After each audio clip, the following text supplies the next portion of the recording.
Narito ang iba pang balitang tinutukan ng 24 Oras Weekend. Mahigit 2 dekada na raw na nandito sa Pilipinas ang mga naarestong Chinese national na umano'y nang-espiya ayon sa Bureau of Immigration. Sabi ni Immigration Commissioner Joel Anthony Viado, 2002 pa raw nandito ang ilan umanong espiya base sa records. May legal status na rin daw sila at matagal nang naninirahan sa Pilipinas bago nalaman ng NBI at ng AFP ang kahina-hinala nilang aktibidad. Ilan po sa kanila ay may working visa at kasal sa ilang Filipina. Nakikipag-ugnay na raw ang immigration sa iba pang ahensya para magkalap ang impormasyon tungkol sa mga nahuli. Nanawagan ng ilang guro sa Department of Education na tugunan ang kakulangan ng prinsipal sa mga pampublikong paaralan. Nakatutok si Nico Wahe. 2013 pa nagsimula magturo sa public school si Michael. Hanggang naging head teacher at itinalagang teacher in charge sa Sitio Dam Elementary School sa Tarlac City noong 2016, kung saan trabahong school principal ang kanyang ginagawa. We do classroom observations. Sometimes due to lack of AOs, we do also some sort of finances as to liquidations.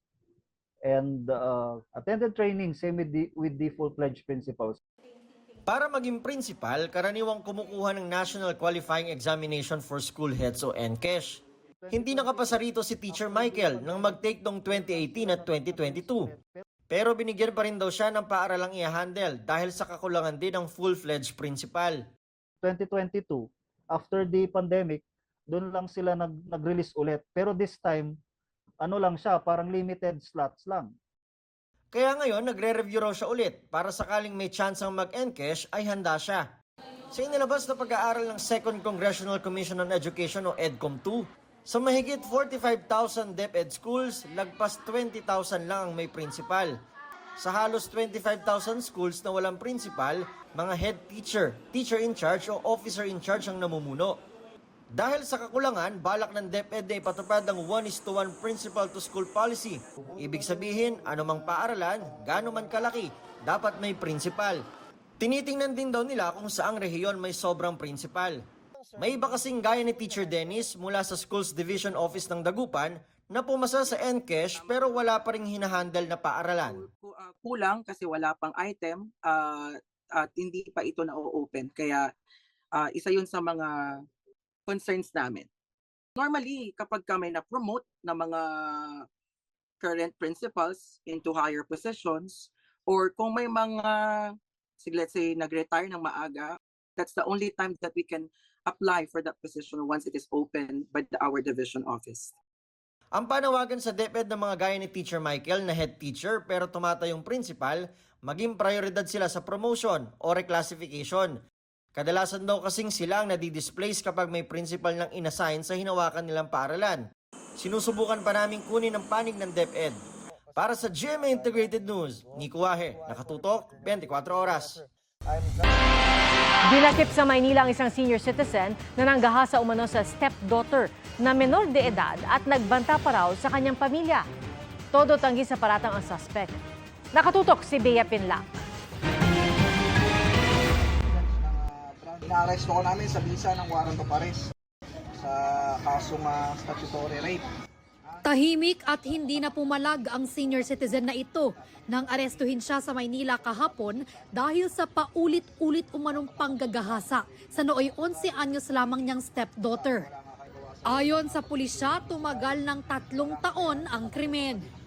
From 11 years old up to 14 years old, na-abuse siya ng kanyang stepfather. Hunyo 2024 na magtangka umano ulit ang akusado pero umayaw daw ang biktima. Kahit ito ayaw niya, tinatakot po siya na papatayin yung kanyang kapatid. Pati na yung magulang niya, hindi na daw siya pag-aaralin at susuporta sa pag-aaral. Natuloy raw ang panggagahasa sa biktima noon kaya ito naglayas. Makalipas ang ilang araw ng pag-a-absent dito sa klase, hinanap na raw siya ng kanyang guro at nang makita niya ito, Sinabi ng bata, nagsumbong siya sa kanyang guro. tugma rin umano sa medical results ng biktima na hinalay ito. Pero giit ng akusado, dinidiin lang daw siya dahil sa lumalang away pamilya na nagsimula raw sa panenermon niya sa bata. Nagulat ako, galing ako sa trabaho pagdating ko. hinuli ako. Di ko alam ang kasalanan ko. Wala, ma'am, di totoo yan. Positive sa medical kasi may syuta yan eh. Statutory rape ang kinahaharap na reklamo ng akusado na nakakulong na sa Baseco Police Station. Sasailalim naman sa counseling ang biktima na nasa pangangalaga na ng tatay niya. Para sa GMA Integrated News, Bea Pinlac, nakatutok 24 oras. Arestado ang isang lalaki matapos gamitin ng baril at paputukin sa barangay Tenejeros, Malabon, Sabado ng tanghali. Nakatanggap daw ng tawag ang Malabon Substation 2 mula sa ilang concerned citizen dahil sa putok ng baril. Kaya agad nahuli ang suspect. Allegedly, inahablutan daw siya ng kwintas. Inahabol niya, tapos pinaputukan 4 na beses. Nakuha sa suspect ang ginamit na baril at mga bala. May naipakitang ID at permit to carry ang suspect. Pero wala itong COMELEC exception para magbitbit ng baril kaya mahaharap siya sa reklamo. Bawal yung puputukan, baka may tatama pa yun na iba. Kaya dapat niya pong gawin? Humingi na lang sana sa ng assistance sa pulis natin. Kulong din ang isang lalaki matapos umano magpaputok ng baril sa barangay Longos kahapon. Ayon sa Malabon Police, nahuli ang suspect na nagwawala at may hawak pang baril. Nakuha sa kanya ang baril at mga bala at basyo. Walang tinamaan sa pamamaril nito. Ayon sa pulisya, hindi nakapagpakita ng dokumento ang suspect para sa kanyang baril. Sasampahin namin sa ng Republic Act 1196, yung willful indiscriminate discharge firearms, and Republic Act 10591, and relation sa ating Omnibus Election Code. Para sa GMA Integrated News, Jamie Santos, nakatutok 24 oras.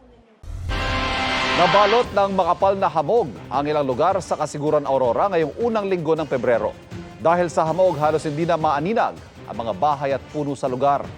Hindi rin ganong kaliwanag sa ilang sakahan kahit maaraw.